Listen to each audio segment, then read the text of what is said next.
as you guys can see, we done started the show. We talk about all kinds of stuff. We started? No, we started. You know, it was a intro, but it wasn't really an intro. But guys, first of all, thank you for joining the Culturally Distinct Podcast. It's your boy DJ KO.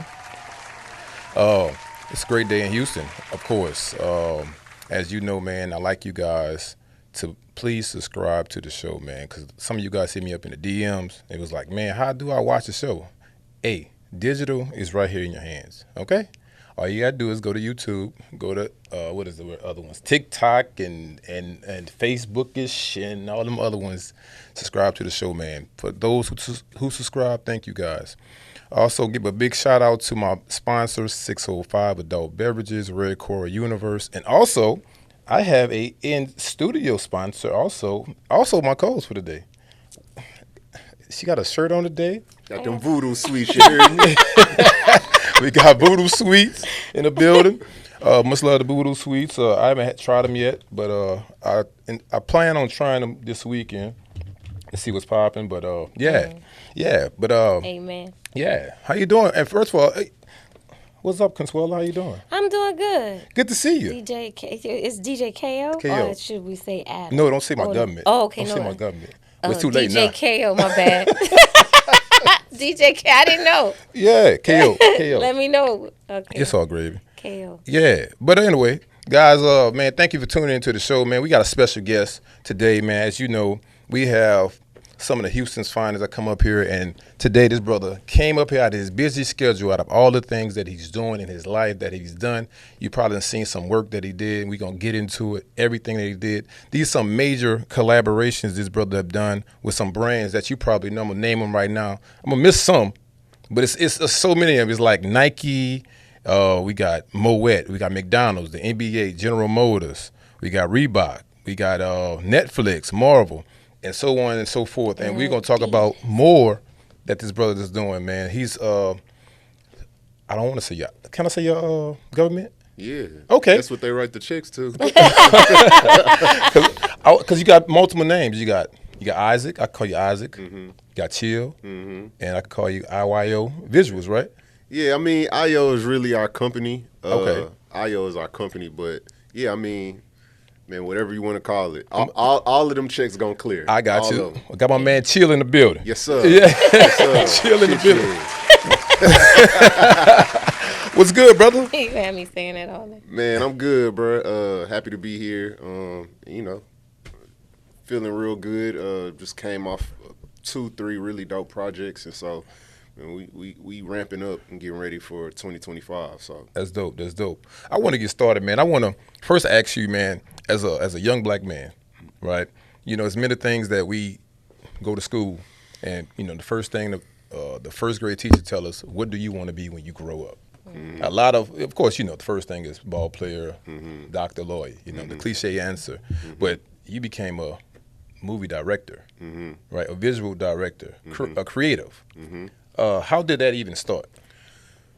man, I'm not gonna lie to you. I actually started off in music. Okay. So it's funny because probably about 50% of the people who know me in the entertainment industry know me strictly for music. And they're like, whoa, when they find out that I even am involved in film.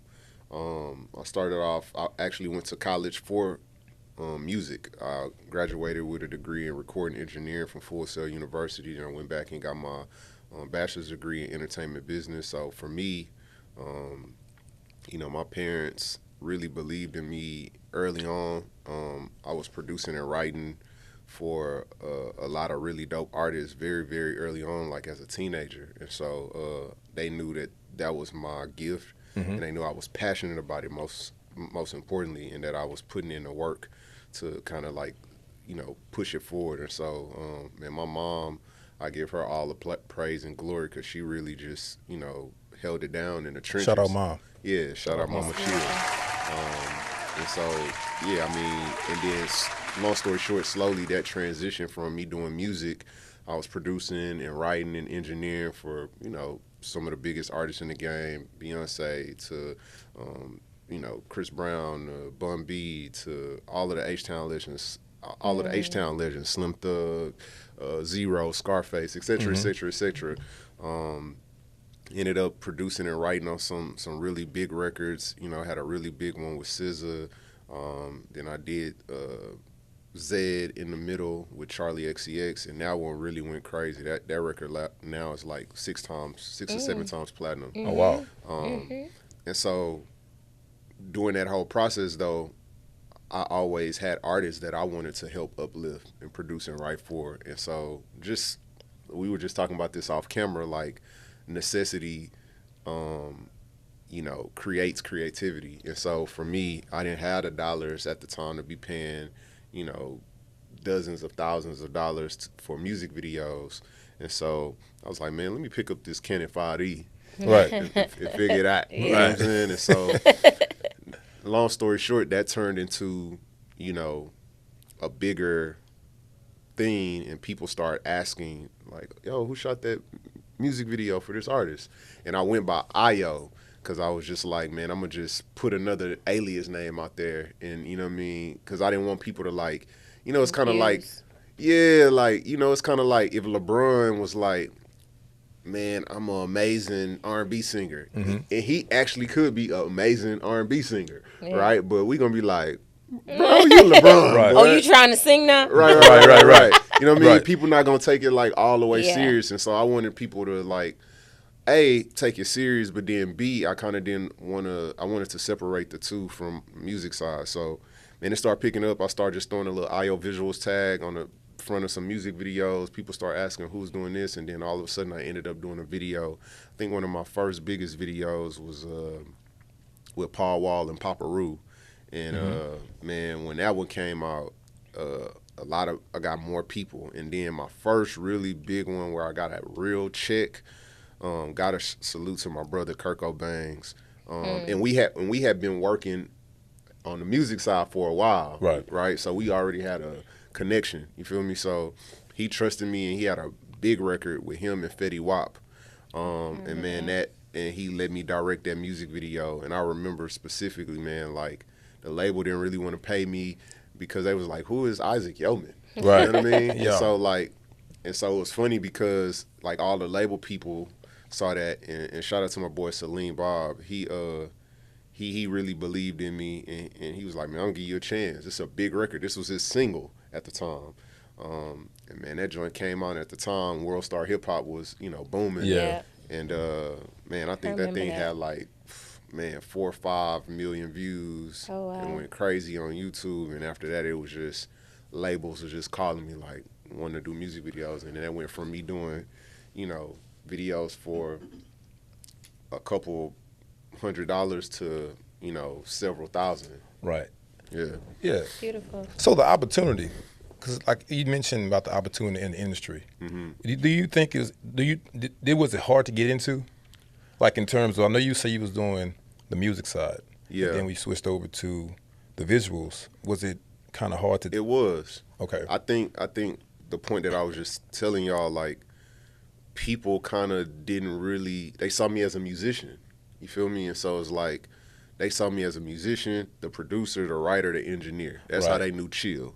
Yeah. So it's like, when they started hearing Chill doing videos, it's like, bro, what? Like, it's hard to, again, it's the LeBron effect. Like, no, LeBron, you hoop. They were saying chill. Yeah.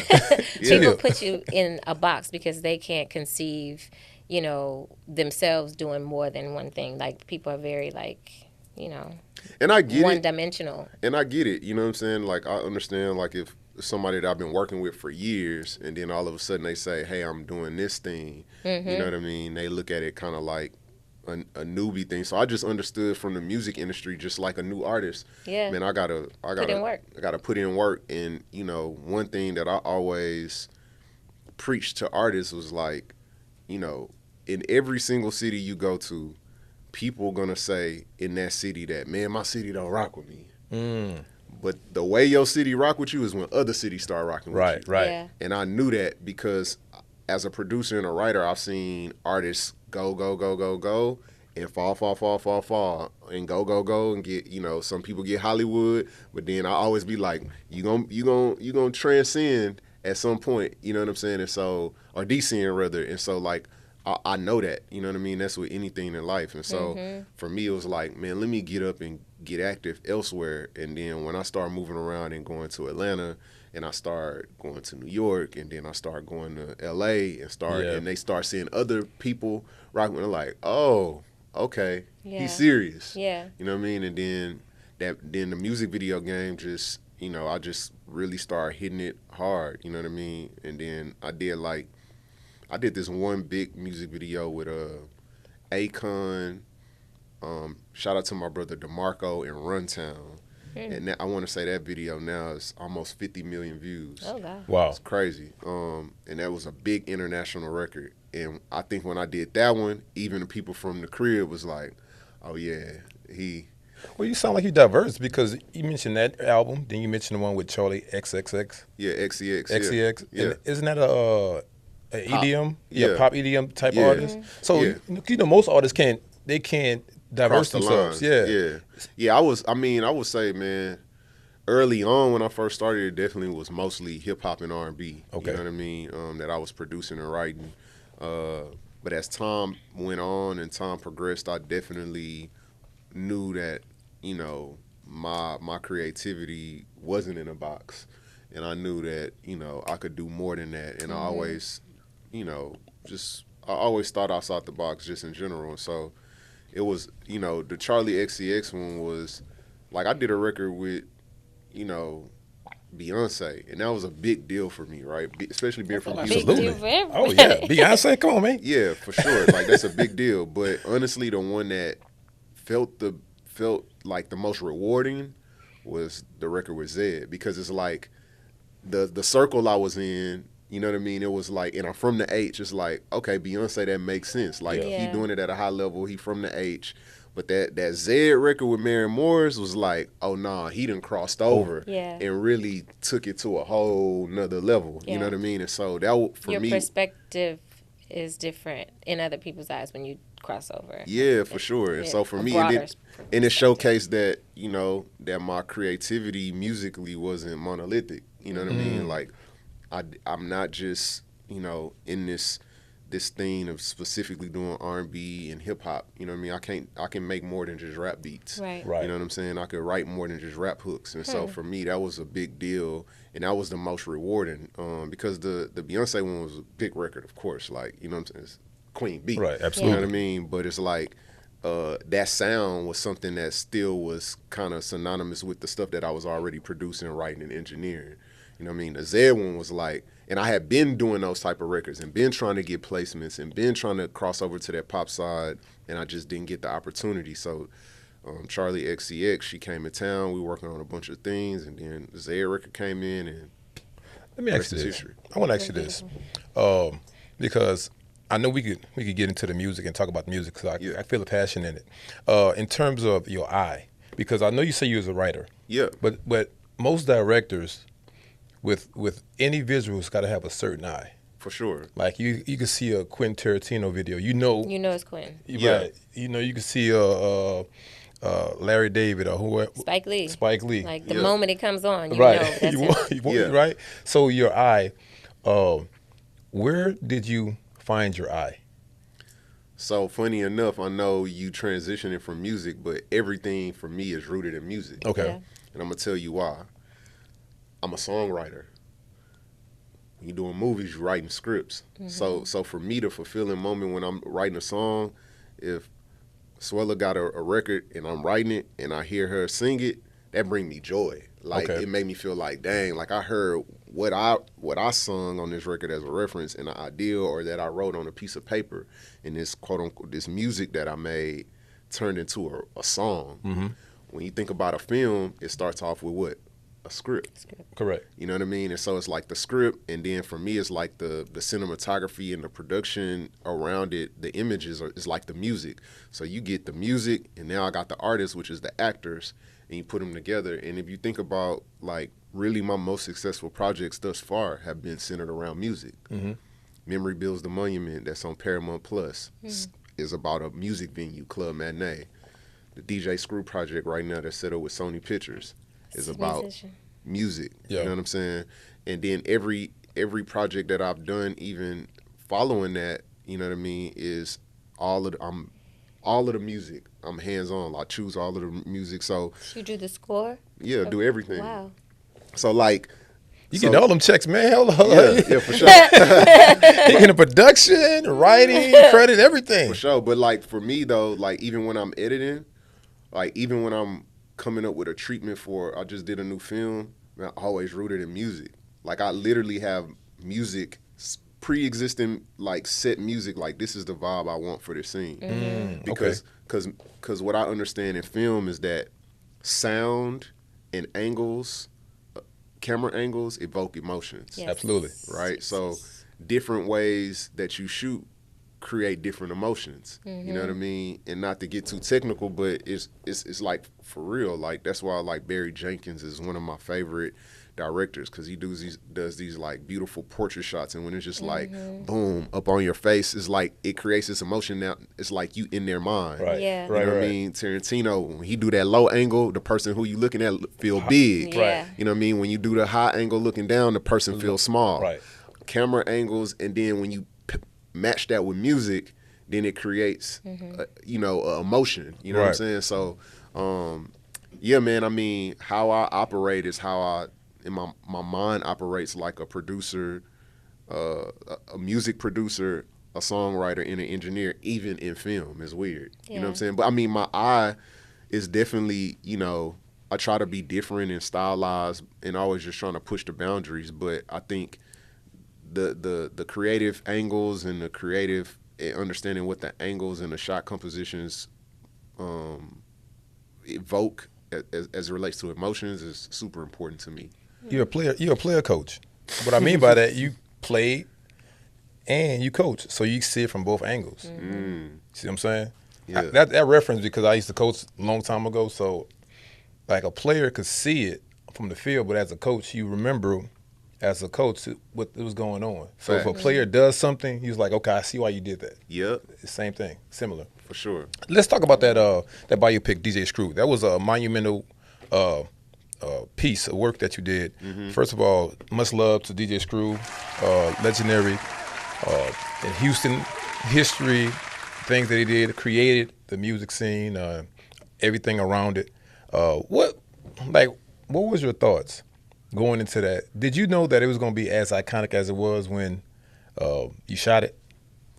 I mean, it's DJ Screw. Yeah. So to me, when you think about Houston, I know y'all from the boot, but in the H we call it Screwston. Okay. Screwed. For real. I mean, like you could ride around the city and literally see graffiti. They got shirts, and it's like we literally call it Screwston. Like the culture here is so connected to Screw, and the way things are. Obviously now he's been passed away for 24 years, going on 24 years, and so the style and the vibe has elevated. But the root of a lot of my age bracket and up is like built off of Screw. Yeah. You know what I'm saying?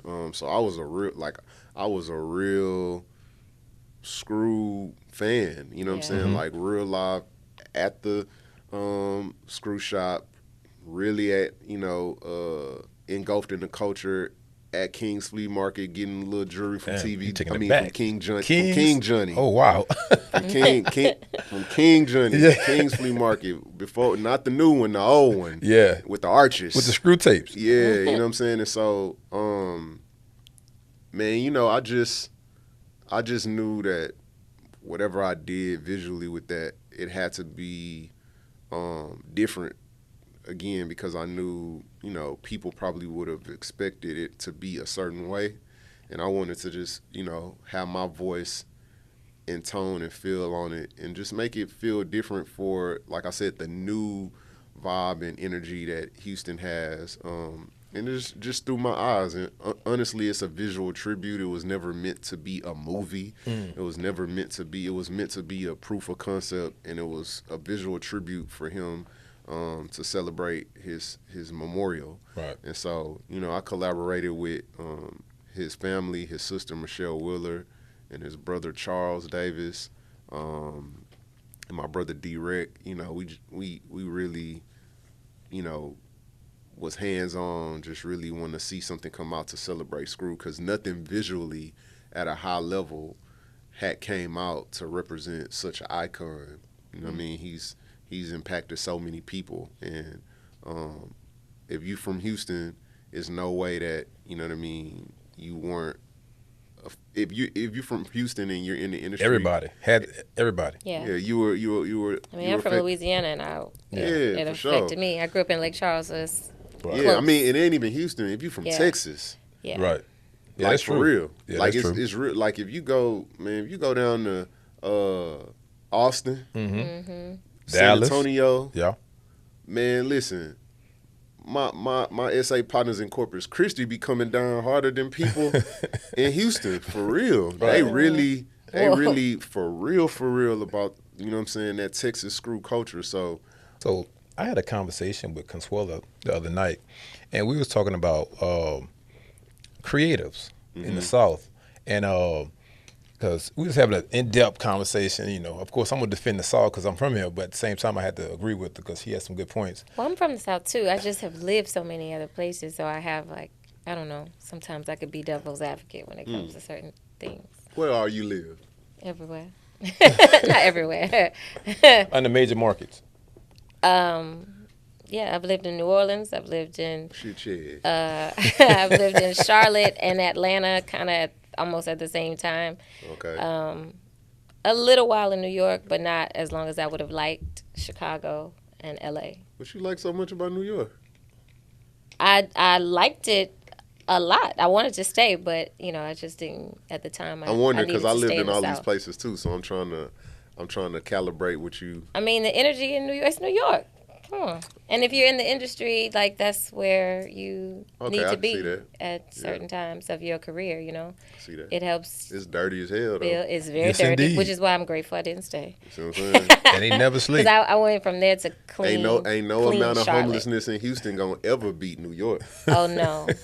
I'm talking I about mean, LA kind of. Oh yeah, nah, LA getting crazy. I ain't gonna lie. LA I kinda just did a neck shoot and neck. yesterday. Ooh, nah, it might be number one. Yeah, I ain't it's gonna lie bad. to you. That downtown LA is a fool. Homeless bad. everywhere. Huh? Like at first it was just like, man, I've been back and forth between LA for the past 10, 15 years. At first it was just like Skid Row was the thing.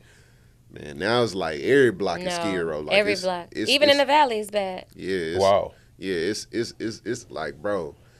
Like you ever seen like them movies where it be like It's rough. look like zombies walking around, Yeah. bro? Like I swear to you, bro, like it feel like you in a movie, dog. Yeah. Like it's bad because it's not just like, in Houston you got isolated areas. Right. You know what I'm saying? Where it's like 1, 2 blocks. Nah, LA it'd be like 4, 5 blocks. You be driving like, bro. Where am I? Yeah. Do you think the creatives are welcome in the South as they are like in a major market like Chicago, New York, LA? Do you think like Welcomed? Like What what? you mean? Like for instance, like you have a lot of sound studios in like those places, Atlanta, LA, New York, but they don't have too many here. They have them in New Orleans, Yep. but not too many in Texas. That's a bigger picture conversation. It's not, it's the powers that be. Got you. You know what I mean? Told you. Yeah, like I told him. I'm gonna just give you high level because I am a film producer, right? So it all come down to tax incentives, bro, and incentives. Okay, tax incentives. So the way it works, what's your favorite film? Just give me a favorite film. Color Purple. Color Purple. Real quick, can you Google while I'm making this message? What's the budget for Color Purple? Just literally just go to Google real quick and type in movie budget for Color Purple, and it's gonna make all the sense in the world to y'all and to all of the viewers and the listeners, because people think like, oh man, why they doing XYZ, but it's well, the new one, 2023, was between 90 and 100 million. okay. So the budget on the film was 90 to 100 million, right? Keep that in your head. Let's just say 100, right? Okay.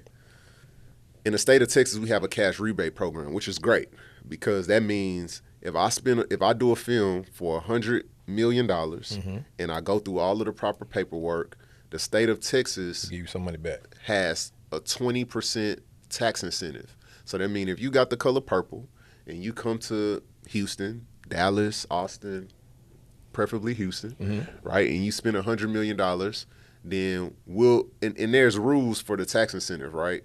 Like you have to have a certain amount of crew people from Houston or Texas. You got to have a certain amount of day players. Day players in front of the camera, behind Extras, the camera, because it needs yeah. to be. That's the incentive, right? The incentive for you to come is to save money, but the incentive for the state is to create more jobs, etc. Create Get local talent and create a economic ecosystem, right?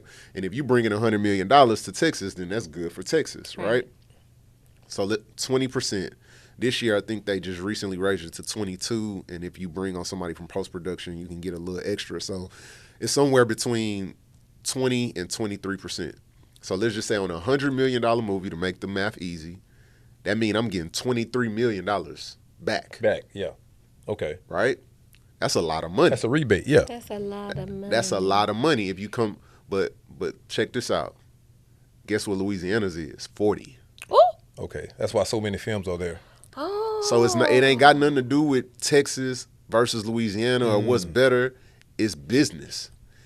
Why would I come to Texas and film if I'm gonna get 23 million back on my 100, opposed to going to Louisiana and getting 40 million? Right. That's what I told him. The industry is just not here because the suits are blocking. Yeah, and I mean, again, the Texas Film Commission, the Houston Film Commission, Alfred, they all, man, everybody working towards a goal. And it's also, too, because the state of Texas doesn't have state taxes. And as y'all all know, the cost of living in Texas is cheaper. So some of the stuff balances out also because, you know, when you're putting up talent in a hotel, it's going to be cheaper in Texas than it would be in L.A. Or it would be elsewhere. So it's you got, and then like I said, we also have a cash rebate program. In other states, they have another program where you can get money back, but you have to like file. It's like you have to go through a process, and it's not as easy as like a cash rebate. So that is the plus side. Like it's almost like a guaranteed 20%, but the thing is we only have a certain amount of money in the pot. So for instance, the state of Texas has $200 million, right, to put towards these incentives. So if you did your film for $100 million, I can give you 20. Now I got $180 million left in the pot. Right. And you do your film, you see what I'm saying? But once that pot sucked up, you can't, it's gone. Right. About that film in L.A. Sincerely Brad, correct? Sincerely Brad, yeah. So could you talk a little bit about Sincerely Brad? Because I see you got some Emmy-nominated actors on it.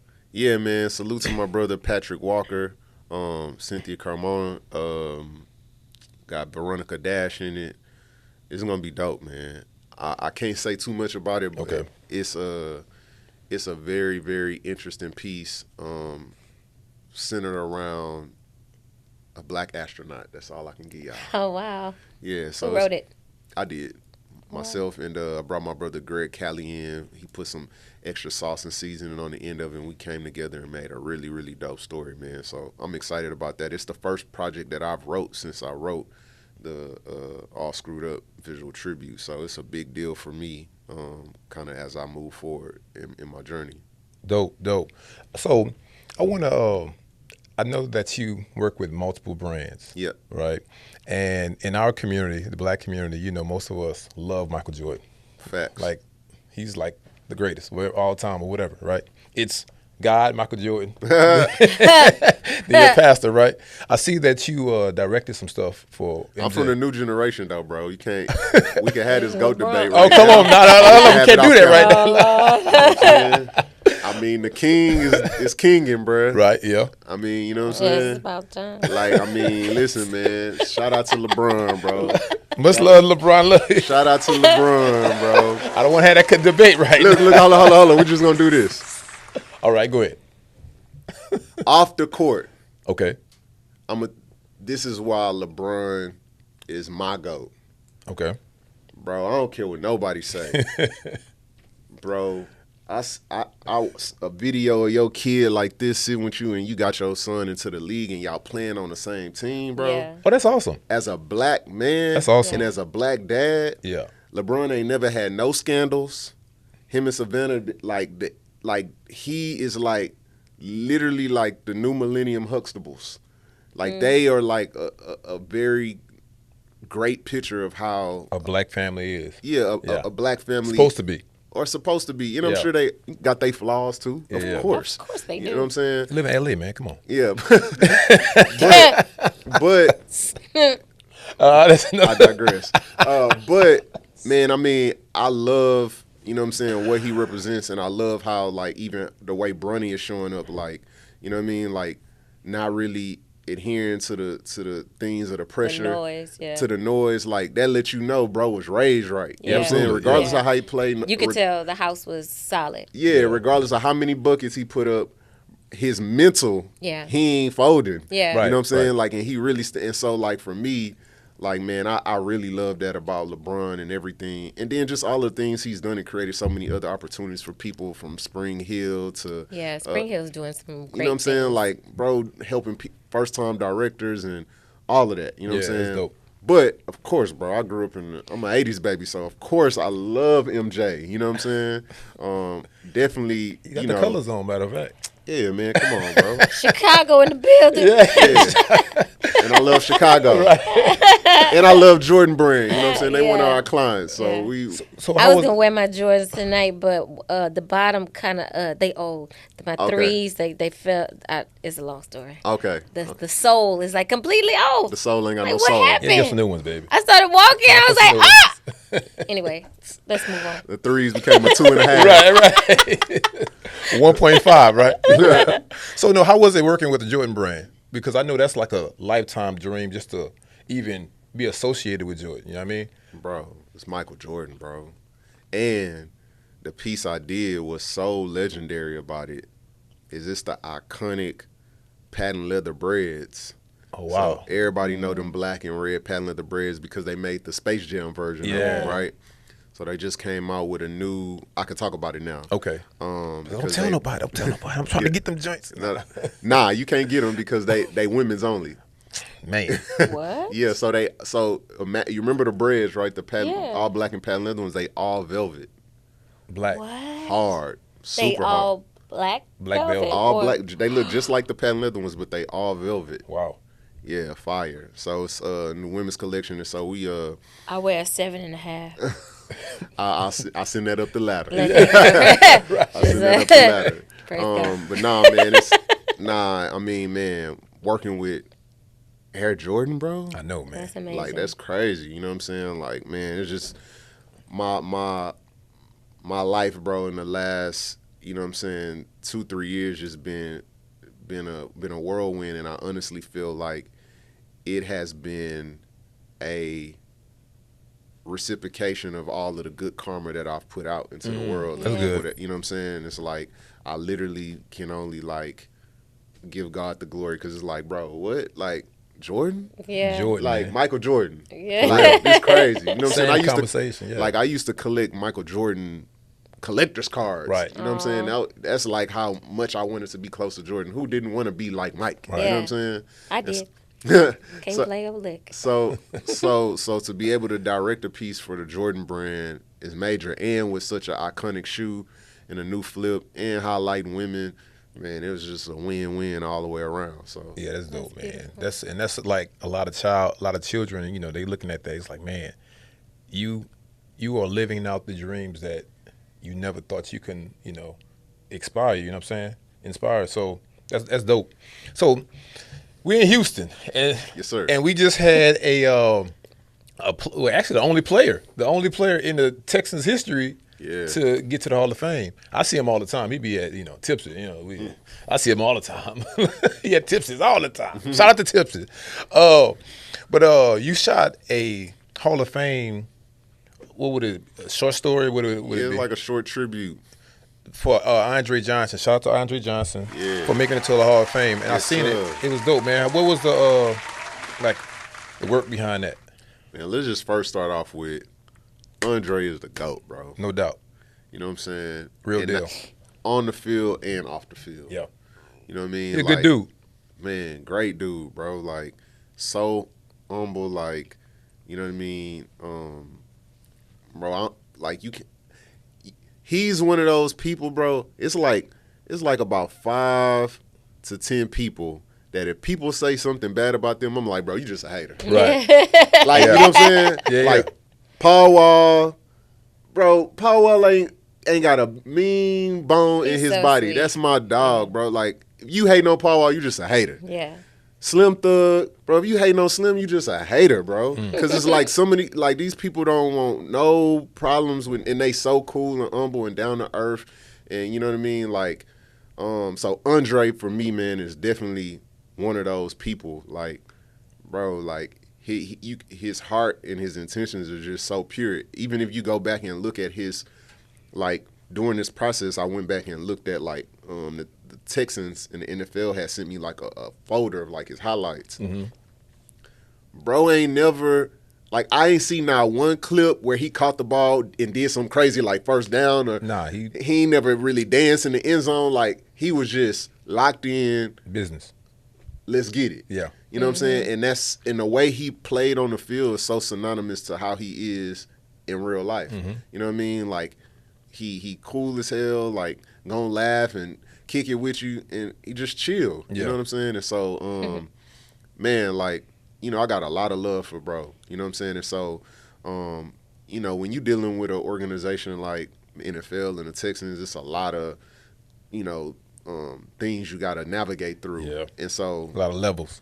yeah, Different levels, different people, and yeah, for sure. And so, yeah, I mean, we sat down at the, as they say, the big table and met with all departments and presented this idea with Andre. Of course, he loved it. And then getting to the point from that meeting to turning on the camera was 6 months.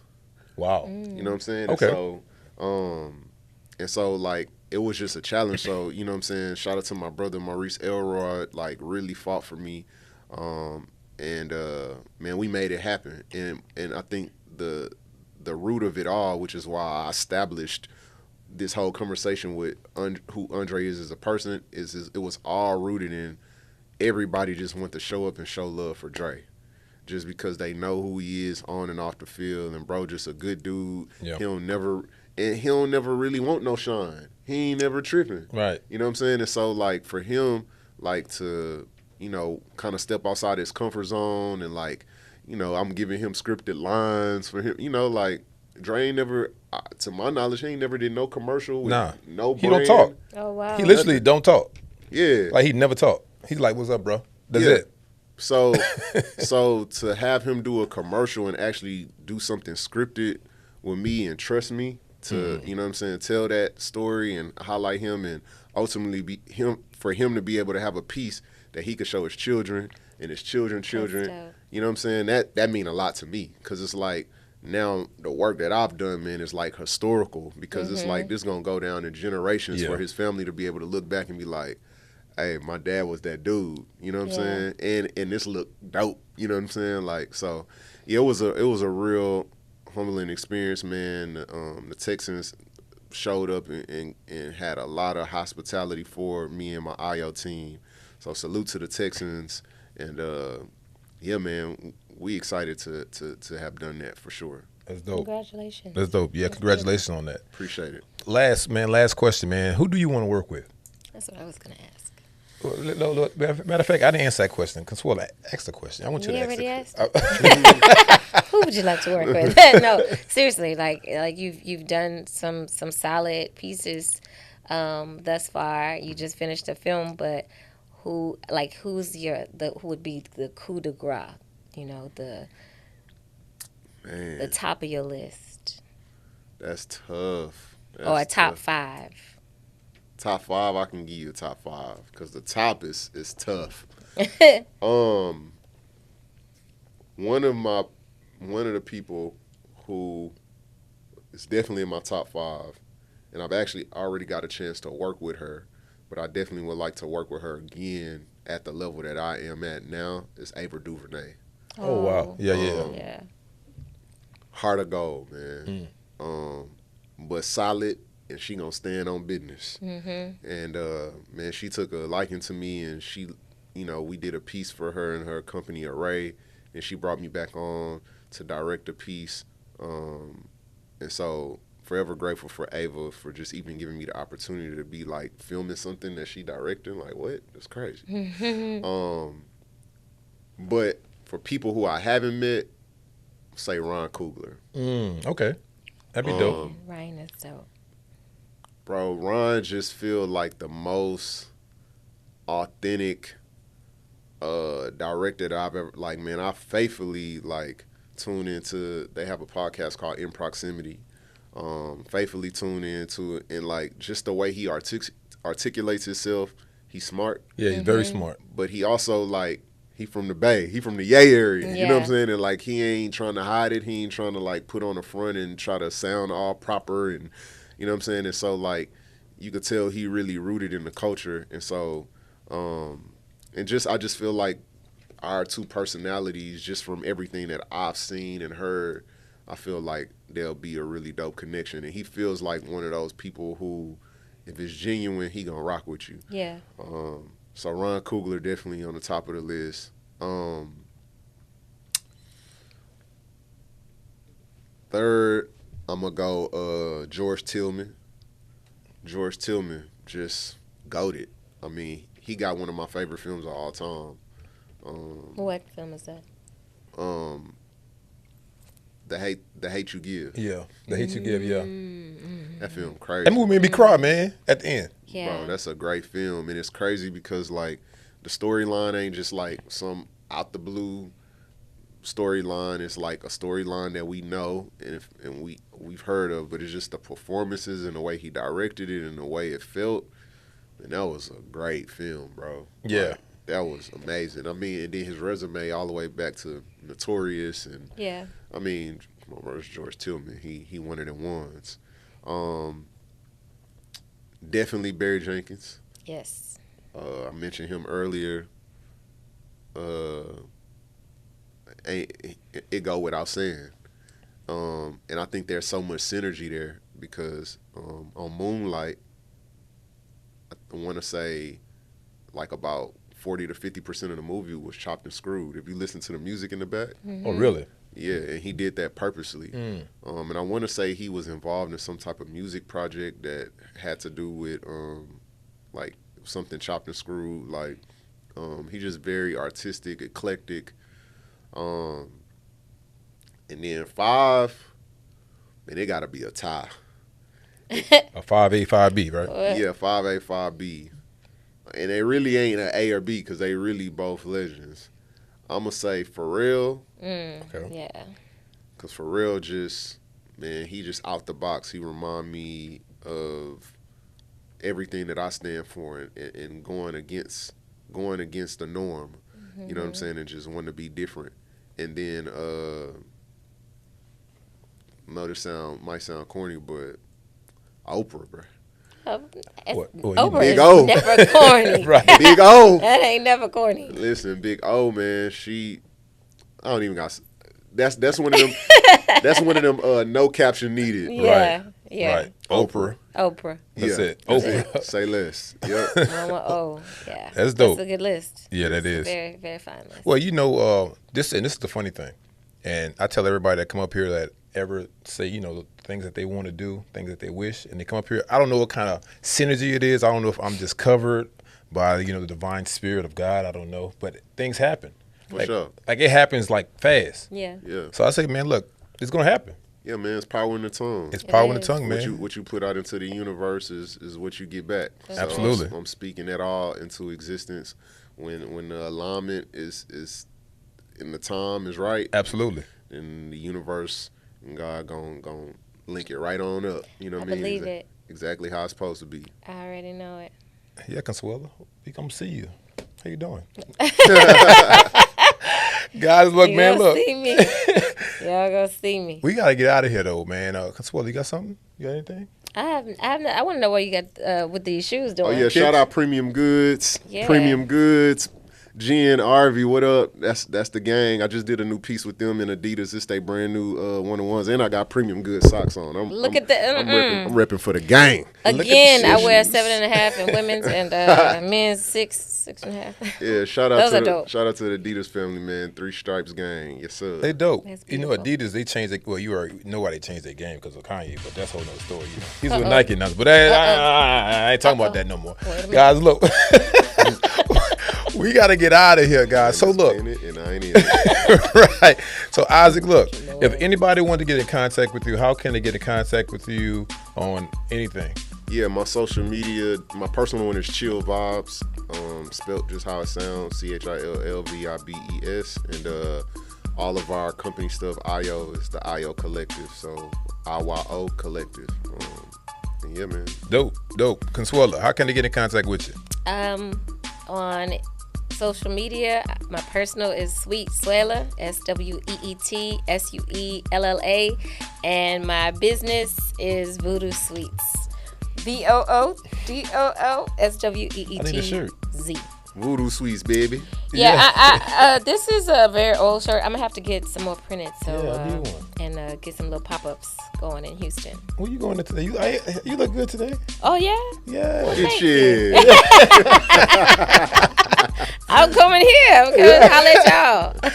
Well, look, Isaac, man, I appreciate you coming up here, man. I know you're a busy brother, man. You got a lot going on, No man. Shout out to Latoria for making this happen. Yes.